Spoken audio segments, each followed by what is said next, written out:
حضور قبلہ والا صاحب فقیر سید محب علی شاہ غوث کے کتاب جواہر الاولیاء میں سے آج ہم پڑھیں گے علم کا خلاصہ۔ حضرت حاتم اسم رحمۃ اللہ علیہ حضرت خواجہ محمد شفیق بلخی رحمۃ اللہ علیہ کے شاگرد اور خلیفہ ہیں، اور انہوں نے آپ رحمۃ اللہ علیہ کی خدمت میں بہت عرصہ گزارا۔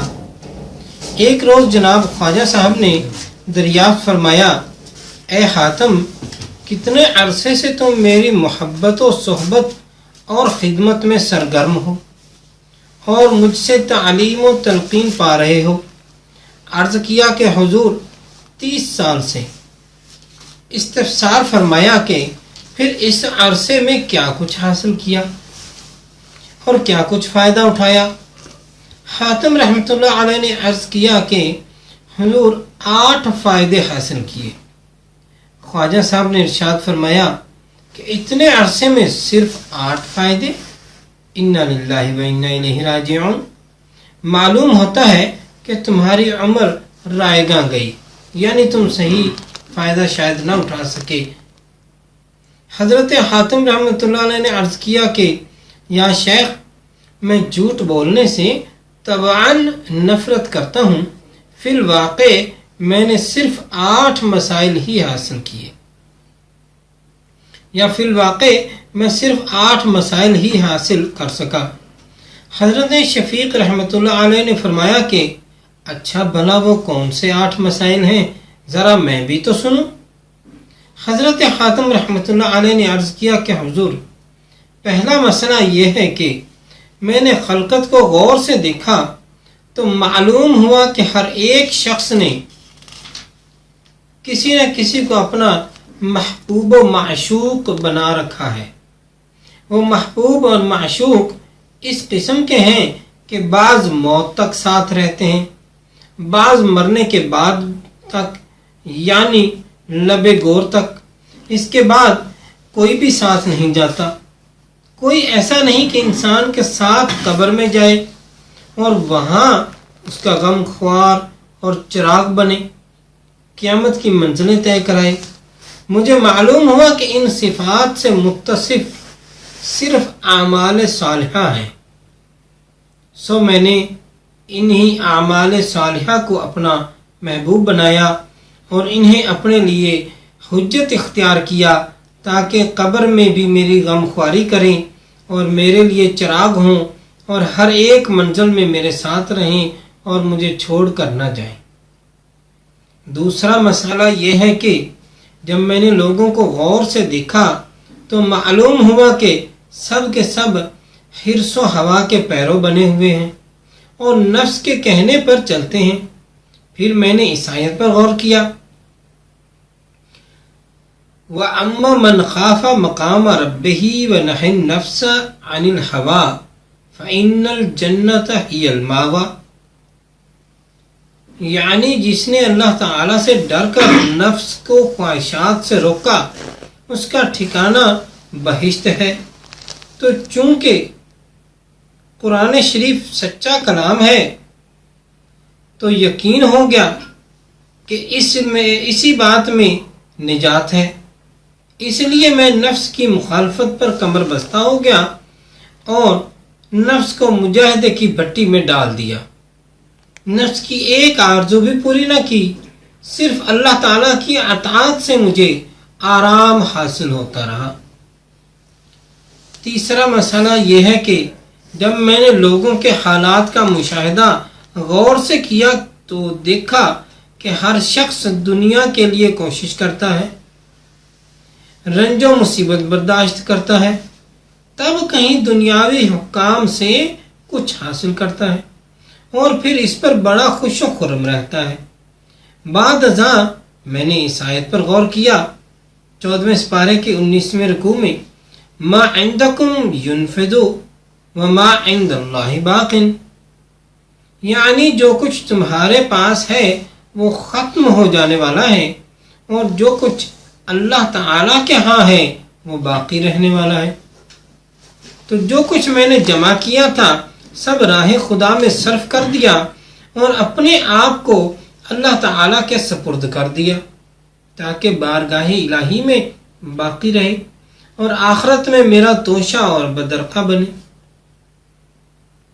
چوتھا مسئلہ یہ ہے کہ جب میں نے خلقت کے حالات کو غور سے دیکھا تو معلوم ہوا کہ بعض لوگوں نے آدمی کی عزت و شرف اور بزرگی کثرت اقوام کو سمجھ رکھا ہے کہ مال و اولاد پر عزت کا انحصار ہے، اور اسی بات کو مایہ فخر خیال کرتے ہیں۔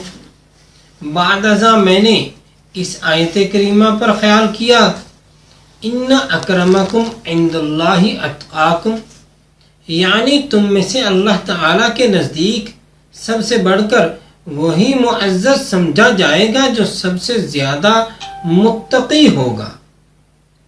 تو معلوم ہوا کہ بس یہی ٹھیک اور حق ہے، اور جو کچھ لوگوں نے خیال کر رکھا ہے وہ سراسر غلط ہے۔ سو میں نے تقوی اختیار کیا تاکہ میں بھی بارگاہ الہی کا مکرم بن جاؤں۔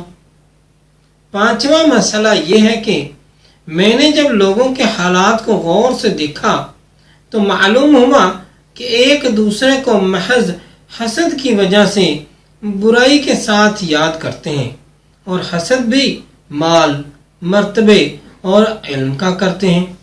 پھر میں نے اس آیت پر غور کیا، قسمنا بینہم معیشتہم فی الحیات الدنیا، 25ویں سپارے کے 9ویں رکوع میں، یعنی ہم نے ان میں دنیاوی زندگی کے لیے روزی وغیرہ تقسیم کی، بس جب ازل سے ان کے حصے میں یہ چیز آ چکی ہے اور کسی کا اختیار نہیں تو پھر حسد بے فائدہ ہے۔ تب میں نے حسد کرنا چھوڑ دیا اور ہر ایک سے صلح اختیار کی۔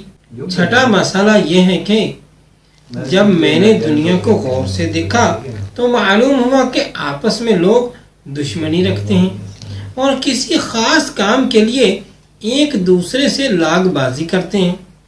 پھر میں نے اس آیت کو غور سے دیکھا، ان الشیطان لکما عدو مبین، 8ویں پارے کے 9ویں رکوع میں، شیطان تمہارا کھلم کھلا دشمن ہے۔ تو مجھے معلوم ہو گیا، کیونکہ اللہ تعالیٰ کا کلام بالکل سچا ہے اور شیطان واقعی ہمارا دشمن ہے اور شیطان کی پیروی نہیں کرنی چاہیے۔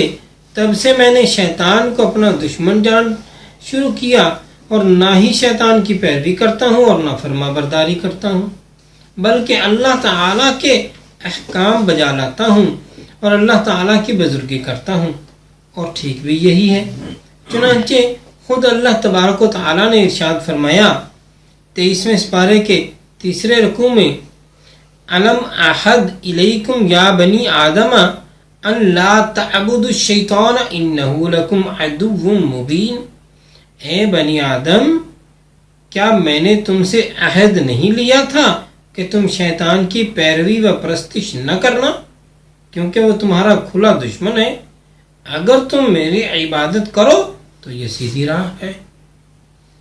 7واں مسئلہ یہ ہے کہ جب میں نے خلقت کو غور سے دیکھا تو معلوم ہوا کہ ہر شخص اپنی روزی و معاش کے لیے سر توڑ کوشش کرتا ہے اور اسی وجہ سے حرام و شبہ میں پڑتا ہے اور اپنے آپ کو ذلیل کرتا ہے۔ پھر میں نے اس آیت کو غور سے دیکھا، وَمَا مِن دَابَّةٍ فِي الْأَرْضِ إِلَّا عَلَى اللَّهِ رِزْقُهَا، 12ویں سپارے کے پہلے رکوع میں، روئے زمین پر کوئی ایسا حیوان نہیں جس کا رزق اللہ تعالیٰ کے ذمے نہ ہو۔ تو میں سمجھ گیا اللہ تعالیٰ کا فرمان بلا شبہ حق ہے، میں بھی ایک حیوان ہوں۔ تب سے میں اللہ تعالیٰ کی خدمت میں مشغول ہو گیا اور مجھے یقین ہو گیا کہ میری روزی وہ بالضرور پہنچائے گا، کیونکہ اس بات کا وہ خود ضامن ہے۔ 8واں مسئلہ یہ ہے کہ جب میں نے خلق خدا کو غور سے دیکھا تو معلوم ہوا کہ ہر شخص کو کسی نہ کسی چیز پر بھروسہ ہے، بعض کو سونے چاندی پر، بعض کو ملک و مال پر۔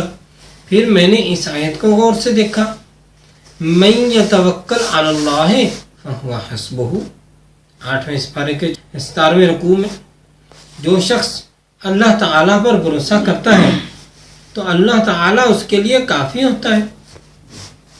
تب سے میں نے اللہ تعالیٰ پر توکل کیا، وہ مجھے کافی ہے اور میرا عمدہ وکیل ہے۔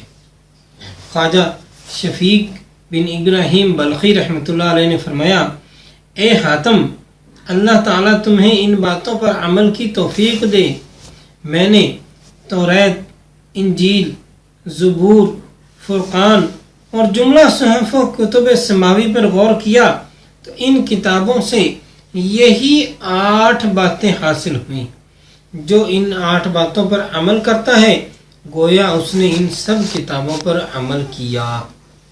اللہ تعالیٰ کے عارفوں کے اس واقعہ حقیقی سے یہ درس حاصل ہوتا ہے کہ زیادہ علم کی ضرورت نہیں بلکہ زیادہ عمل کی ضرورت ہے۔ اے یار، عرش الہی کی 4 سیڑھیاں ہیں جو نہایت بلند اور دشوار گزار ہیں۔ اول شریعت، دوم طریقت، سوم حقیقت، چہارم معرفت۔ جو پہلی سیڑھی یعنی شریعت سے لغزش کھا کر گر گیا تو قعر جہنم میں پہنچے گا۔ اس کے محافظ اور طریق موصل الی المطلوب کے رہنما علماء دین متین ہیں، اور جو با عمل و با اخلاق ہوں، اور باقی 3 سیڑھیوں کا محافظ پیر کامل ہیں، جو طالب صادق کو اس خطرناک پل سے بحفاظت تمام سلامتی سے لے جا کر عرفان کے عرش بری پر پہنچا دیتا ہے۔ اور اسی پیر کامل اور صوفی صادق اور فقیر برحق کی شان میں وارد ہے حدیث، علماء امتی کا انبیاء بنی اسرائیل۔ حضور صلی اللہ علیہ وسلم نے ارشاد فرمایا کہ میری امت کے علماء بنی اسرائیل کے انبیاء کے جیسے ہیں، ان کے برابر ہیں۔ حضرت شیخ ضیاء الدین سہروردی رحمۃ اللہ علیہ کا ارشاد ہے کہ علم بے عمل مضر ہے، گناہ ہے، عقیم ہے، اور عمل بے علم غریب ہے، سقیم ہے۔ اے برادر، یہ بات دوپہر کے سورج کی طرح ظاہر ہے کہ سب سے افضل اور برتر ذات اللہ باری تعالی عز اسمہ کی ہے، تو جس علم سے اس ذات کا عرفان ہو وہ علم اور اس کا عالم باقی تمام علموں اور عالموں سے افضل ہے۔